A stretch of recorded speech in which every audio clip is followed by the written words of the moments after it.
I'm Abigail. And I'm Keith. And this is the Global Treasures Podcast. We'll cover different World Heritage sites each episode.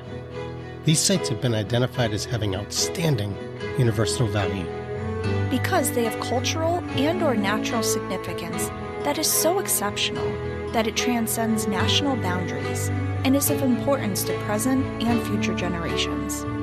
There are 1,199 sites across the world, with more being added every single year. We'll spend each episode exploring the history, legends, travel tips, and so much more. If this is the first time you're joining us, welcome to Season 2, where we'll explore the 45 sites that UNESCO added in 1979. If you want to support the show, please give us a review and tell your friends about us. We really appreciate it. In this episode, Keith and I will be introducing you to the Ancient City of Damascus. Okay, I know I'm normally really dramatic about this, but this time I mean it. We are in for a treat. This site is so steeped in history that you could probably do a PhD dissertation on individual buildings and single events in the city. As one of the oldest, if not the oldest, continually inhabited cities in the world, 400 or more generations of humans have written the history of Damascus, which takes us all the way back to the 11th to 9th centuries BC and was founded as a city in the 3rd millennium BC. The city boasts over 125 important monuments from all different periods of history.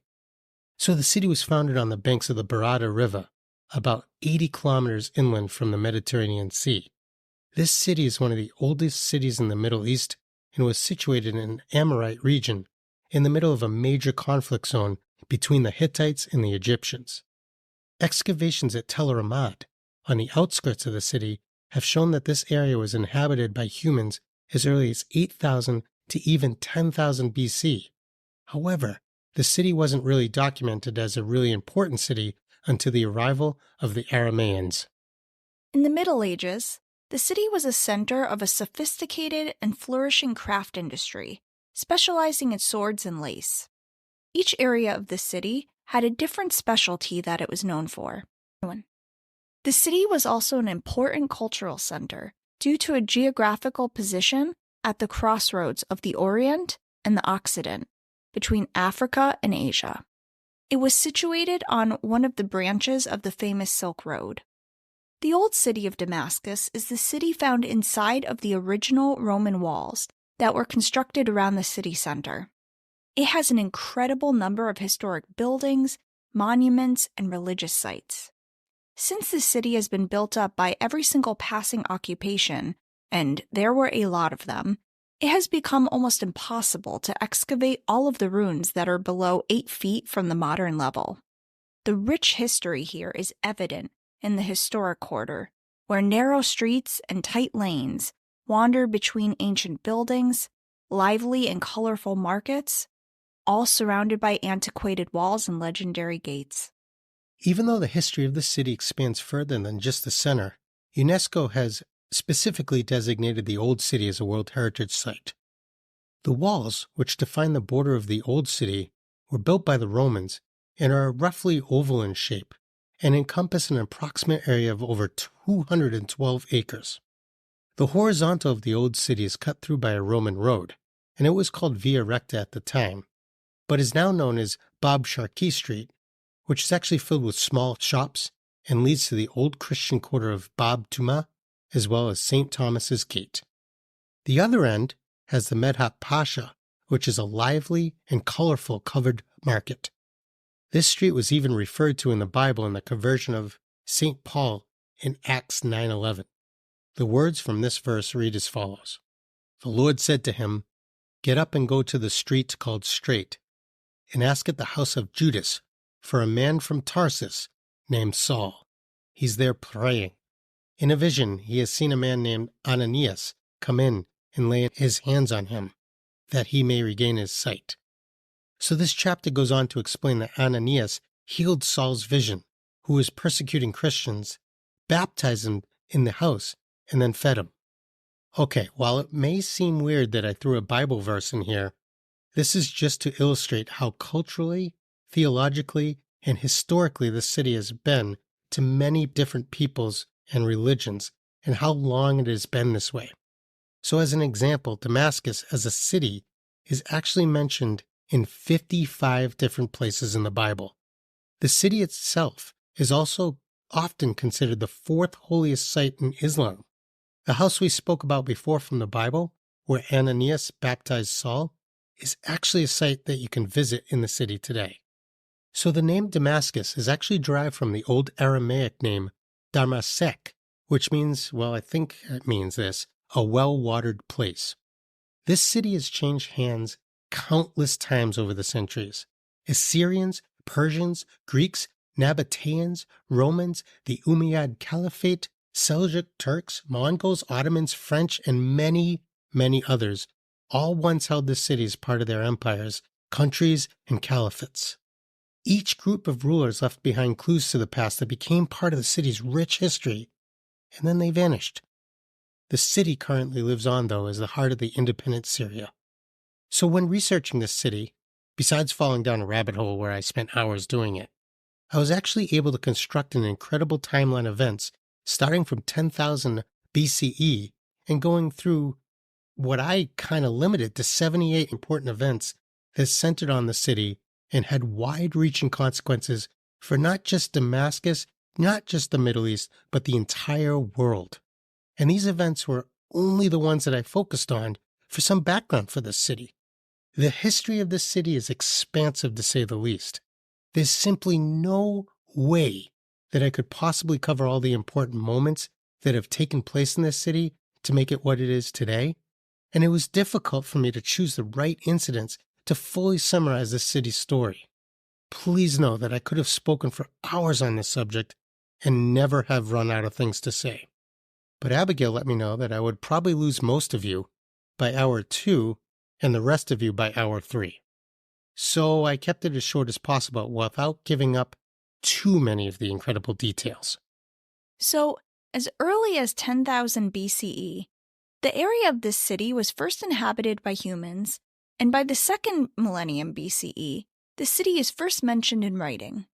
As Keith said before, this city was smack dab in the middle of two of the world's early superpowers, the Egyptians and the Hittites.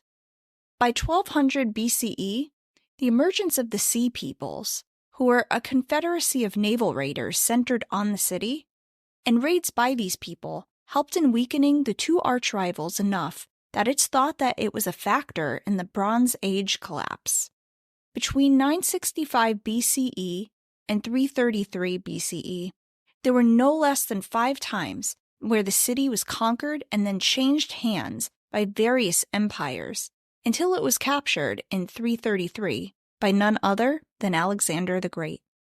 The city was then again conquered in 112 BCE and again in 150 CE by the Roman Emperor under Trajan. The Roman Empire held the city for centuries, and in the 4th century, the famous Temple of Jupiter, which we'll talk about later, was constructed. After the fall of the Roman Empire, there were more conquests, and in 634, the city was conquered by Arabs led by Khalid ibn al-Walid. Arguably, the most famous landmark of the city was built at this time. The Great Mosque of Damascus, the Umayyad Mosque, was built in 715 by actually converting the Church of St. John the Baptist. This mosque is widely considered to be a masterpiece of early Islamic architecture and is a must-see site in the city if you're lucky enough to visit.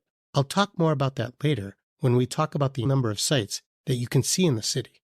So over the next several hundred years, many important landmarks were constructed, including the Kabat al-Aqnaza, the Citadel of Damascus, and important madrasas, as well as many, many, many more important buildings. The year 1129 saw the First Crusade, which was actually called the Damascus Crusade.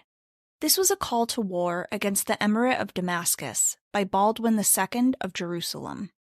The Crusaders came within 6 miles of Damascus, but weren't successful in sieging or conquering the city, which was the main military objective for the Crusaders.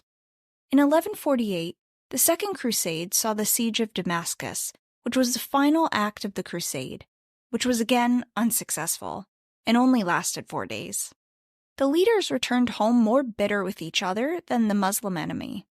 There would be more crusades to follow, but the myth of the invincible Western Knight was forever broken on the walls of Damascus during the Second Crusade.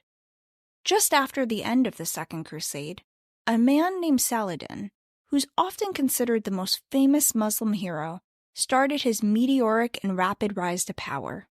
His power, political acumen, and military genius was such that his crowning achievement, and one that propelled him to great heights, is that he was able to take Jerusalem back from the Franks after 88 years. This so shocked the Christian world that a third crusade, led by Richard the Lionheart, was organized. Saladin was able to fight this much larger and better equipped army to a draw. This further cemented his legacy as a military genius. He was also widely held to be a benevolent ruler. His mausoleum was built in 1196, 3 years after his death, and is yet another incredibly important historical site in the Old City. It's located next to the northwestern corner of the Great Umayyad Mosque. It's breathtaking in its simplicity, considering how important this man was and the impact he had on the world that lasts to this day. Over the next roughly 400 or so years, tremendous numbers of madrasas are founded and built. The great citadel of Damascus was rebuilt, and the city experienced no less than 5 major sieges, a bloodless coup, a construction of an important library, and countless other important events leading up to 1605. This is when the printing press was introduced to Damascus, which further changed the city in innumerable ways. It's incredible how much we've covered already, and we're just getting to the 1600s. Oh my gosh, I know. It pains me to continue to simply summarize the amazing history of this city, but I'll also, again, try to keep the next 300 years of history brief as well. Honestly, each of these buildings, or historical events, and even the important people could each be the subject of an in-depth podcast on their own. And we're doing the whole UNESCO Old City in one episode. So it's my hope that this quick summary of this site excites your love of history and causes you to go grab a book from the library and read it. Maybe even check out some online resources. So in particular, I just want to throw one shout out. If this introduction has gotten you to want more, there is a book by Ross Burns called Damascus, A History that is highly rated and brilliantly illustrated. There are even layover maps to show you how the old city lays over the new and vice versa. Grab it if your library has it. And even if one of you ends up doing that, I actually consider this episode a huge win. All right, getting back to it. So the next 300 years has a number of important buildings constructed, including palaces, pashas, and even a famous ice cream parlor called Bakdash, as well as the Damascus University. I'm sure Abigail will tell you more about the must-visit ice cream parlor later, during the food section, which, by the way, is my favorite section after the history. During these 300 years, the city again changed hands no less than 5 times. Towards the end of World War I, Arab troops led by Emir Faisal and supported by the British Armed Forces captured Damascus. Along with this army was an instrumental and legendary British commander named T.E. Lawrence, known to many of you as Lawrence of Arabia. This capture of the city ended 400 years of Ottoman rule. As an honor, Lawrence was presented with a gilt bronze wreath, originally gifted to the tomb by Emperor of Germany. This wreath was removed from the tomb of Saladin by Faisal. That wreath lies now in the Imperial War Museum in London, which, coincidentally, is actually one of my favorite places in the world to visit. Over the next 100 years up to the present, Damascus has been marked by incredible progress, political upheaval, and cultural change, culminating in an awful civil war that continues still at the time of this recording. So all this history has left an awesome, dense amount of wonderful sights behind. The Old City, which boasts the 1979 UNESCO World Heritage designation, is an unbelievably rich historic site in which the importance to all peoples on Earth really can't be overstated. So when visiting, you'll see sites such as the Temple of Jupiter, which was built by the Romans beginning during the rule of Augustus and completed during the rule of Constantius II. You can walk Damascus Straight Street, also built by the Romans. You can visit the Citadel of Damascus, located in the northwest corner of the Old City, originally built from 1076 to 1078, and then rebuilt again and improved from 1203 to 1216. You can visit the Nur al-Din Bimarastan, the large medieval hospital, the mausoleum of Saladin built in 1196, the incredibly beautiful Azim Palace built in 1750 as a residence for the Ottoman governor of Damascus, Maktab Anbar, which is a mid-19th century Jewish private mansion restored by the Ministry of Culture in 1976 to serve as a library, exhibition center, museum, and craft workshop. You can also stay at the Beit al-Mamluka, a 17th century Damascene house which has been serving as a luxury boutique hotel since 2005. There are 8 madrasas, which are institutions for higher educations in the Islamic sciences, 10 mosques that are each magnificent in their own right, but together have an incredible history and religious significance. This includes the Sayyida Zainab Mosque, a destination for pilgrims where the tomb of Zainab bint Ali, who's the granddaughter of Muhammad, is located. 6 churches, including the House of Saint Anianas, which, as mentioned earlier, is an underground structure that is alleged to be the remains of the home of Ananias of Damascus, where he baptized Saul, who actually later became Paul the Apostle. You can visit the 7 historical gates built by the Romans, each dedicated to a different Roman god, and of course the 8th gate, the Gate of Deliverance, that was built after the Muslim conquest of the Levant, when, in the early 7th century, the Muslims conquered Damascus from the Romans after fully 7 centuries of Roman rule. In addition, there are 20 hammams, built mostly started during the Umayyad era, and even some as far back as the Roman era. Incredibly, at one time, there were as many as 365 hammams operating in the city. Now, the most famous of these baths remaining is the Nur al-Din al-Shahid. And if all this wasn't enough, the crown jewel of Damascus is the spectacular 8th century Great Mosque of the Umayyads, built on the site of an Assyrian sanctuary. This mosque was built on the site of a Roman temple and overlays a Christian basilica. This is also known as the Grand Mosque of Damascus and is one of the largest mosques in the entire world. It's one of the oldest sites of continuous prayer since the rise of Islam. A shrine in the mosque is said to even contain the remains of St. John the Baptist. To sum all this up, I simply cannot believe the amount of history, culture, religious importance, and beauty that this city holds. The author Ross Burns sums up this magnificently important city in a wonderful quote. Without venturing into too many fanciful what-ifs, it seems reasonable to suggest that without Damascus, neither Christianity nor Islam would exist in their current forms as great world faiths. No truer words have ever been said. I couldn't agree more. So now that we summarized, and I mean summarized, the history of one of the oldest and most important cities in human civilization, and we are all excited to visit, let's talk about how we can actually get there. So Abigail, I know from our pre-production that you are lamenting that this is a tough place to visit. For the traveler who just must go, how does one get to the city? I hope that there's a way because the research for this city has put it smack dab squarely on my must-visit list. Yeah, so this site is unique in that while you can technically travel there, it's nearly impossible to find a flight that will take you directly to Damascus due to the ongoing civil war. So you're probably going to have to find a flight that goes to Beirut in order to make your way to Damascus.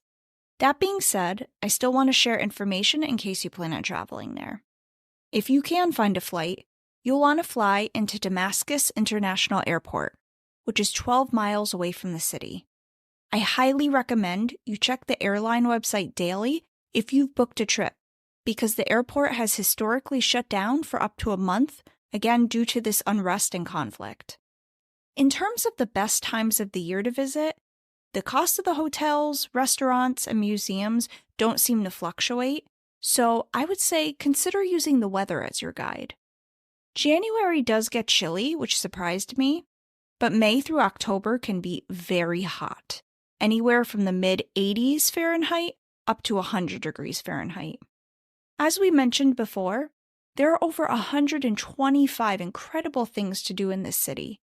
But the notable things I'll highlight beyond what Keith mentioned before are the National Museum of Damascus, Roman Theater of Basra, the Military Museum, and if you love football like I do, the Syrian Premier League calls this city home, so catch a game. Keith also mentioned the hammams before. I'll make one note for travelers. It's our understanding that only men are allowed to visit these baths within the city. There are hammams outside the city that women can visit. I'm not entirely sure of this, but it looks like some hammams have specific hours and specific days that each gender can visit. So as you can imagine, it would be wise to look into this if you're planning on going. This city is also famous for the multitudes of craftsmen and artisans located throughout. As you plan your trip, keep in mind that the main language is Arabic, so you may want to see if you can get a tour in your native language. The exhibitions in museums may be in English and Arabic, but I wouldn't count on it. Also, some of the tourist attractions I might have pointed out have unfortunately been destroyed or damaged by shelling. So even though some of these sites don't have websites, try to do your research or read reviews before physically going there because hours may have changed or, again, they might not be open. All right, so that's kind of heartbreaking to hear. So going back to what you said about traveling here, I know that the world watched, horrified as this country was torn apart in a civil war. While I don't want to lighten the seriousness of the war and its impact on the city, nor would I want to do that for the people of Syria, I'd actually like to pivot to something that takes us away from the war and always makes me happy, and that's the food. I can only imagine that the culinary history of the city and the number of different cultures that have influenced the architecture must have also influenced the food. So what dishes would someone likely encounter when they go out and get a bite to eat in Damascus? Yeah, it's pretty amazing that despite so many major hotels and restaurants closing, there were still over 100 places to dine out in the city, from food carts to fancy sit-down restaurants per my research. Some of the more classic dishes you'll find are falafel with hummus, kib, which is bulgur wheat and ground lamb, and for dessert, you have to visit Bakdash, which is an ice cream parlor Keith mentioned before. It's well known for bouza, which is a frozen dessert made with milk, cream, resin from the mastic tree, and orchid flower. Yes, like flour made from the orchid flower. This gives what would otherwise just be basic ice cream an almost chewy texture, like along the lines of saltwater taffy or airhead candy. It also stays frozen longer, so you don't have to scarf it down before it melts in the heat. Whoa, that sounds amazing. Actually, I thought that was pronounced kibba, so I guess it's just kib. Anyway, I'm sure that there could also be a full podcast just on the culinary delights of this city. All right, as much as I hate to leave the talk of food after such a brief visit here, this city that is so ancient has seen over 400 generations living it. There must be some stories of hauntings, paranormal activities, and legends, not to mention conspiracy theories. So I didn't get to chat with you about this in pre-production. This will be as much an education for me as for the listeners. So I know you must have had a tough time picking one or two to point out. So what did you find? I found two things that piqued my interest in particular. The first is that people claim to have seen a civitherm. And a civitherm was a prehistoric giraffid and was the largest even-toed mammal of all time, though this claim is debated. They're considered to be like the ancestor or extinct cousin, if you will, of what we now know as the giraffe or okapi. All right, I'm a scientist, and I know I'm a chemist, but I haven't heard of an okapi. What is that? An okapi? Oh, you can rely on National Geographic Girl to tell you that. So, an okapi is a medium-sized animal that's endemic to Central Africa. And half of its body looks like a zebra. It's white with black stripes. But don't let that confuse you. It's the only living relative of the giraffe. Yeah, so going back to what I was saying before, the civitherm was believed to have gone extinct 8 to 6,000 years ago, but many believe they've sighted this creature in or on the outskirts of the city. Supposedly, it looks like a shorter, thicker giraffe versus the ones we know today. Of course, there are no photos, and with something supposedly so large, I don't see how it could even be on the outskirts of such a large city without being seen more frequently or photographed. But if someone can prove this, I'm flying there tomorrow because giraffes are my favorite animal. Okay, I actually happen to know that you love giraffes, so this must have been really cool for you to research. All right, so we covered larger animals that were supposedly on the outskirts, but not one person with a cell phone is ever photographed. Cool. What about any other legends or ghost stories in the city? Sure. So, another thing that kept coming up in my research over and over was this abandoned house in the center of Damascus. No one knows the story behind it, like what happened to the family, but it's been abandoned for many, many years. It's dilapidated and covered in graffiti. But people who pass by claim they hear voices coming from inside, and when they peer in, no one's there. And the windows actually had to be bolted shut because they would frequently and inexplicably open by themselves. I don't know if I'm convinced, but it is a creepy, ominous-looking building. If you Google it and find the address, I wouldn't enter if I were you. Whoa, this open site in a valuable old city? It must be really haunted to be left alone. That is some valuable real estate. I would imagine that somebody would be crazy enough to scoop that up. Okay, moving on. We always try to speak about the challenges of keeping these sites safe for future generations. On this site, I'm actually afraid to ask, especially considering what is going on in the country during the time of this recording, but we have to. So what are some of the issues, challenges, and plans to keep the old city safe? I don't even know where to start with this one. So, like we've said over and over, there are 125 sites of notable importance within the city, so I can't touch on them all. But I'll try to cover the most significant steps being taken to alleviate the damage that's been done over the years. So, in Damascus, there's been significant destruction due to ongoing armed conflict and has been on the World Heritage Sites in Danger list since 2013.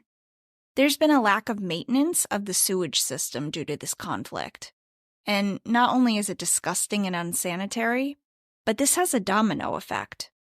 So for example, some of the ancient city walls have collapsed due to the lack of maintenance and water leakage from this damaged sewer network, which couldn't be repaired because maintenance workers were denied access to water networks. Another barrier that's been faced is local workers not understanding restoration techniques. So conservation requires the passing of skills around traditional techniques and knowledge for how to upkeep these buildings with specific materials.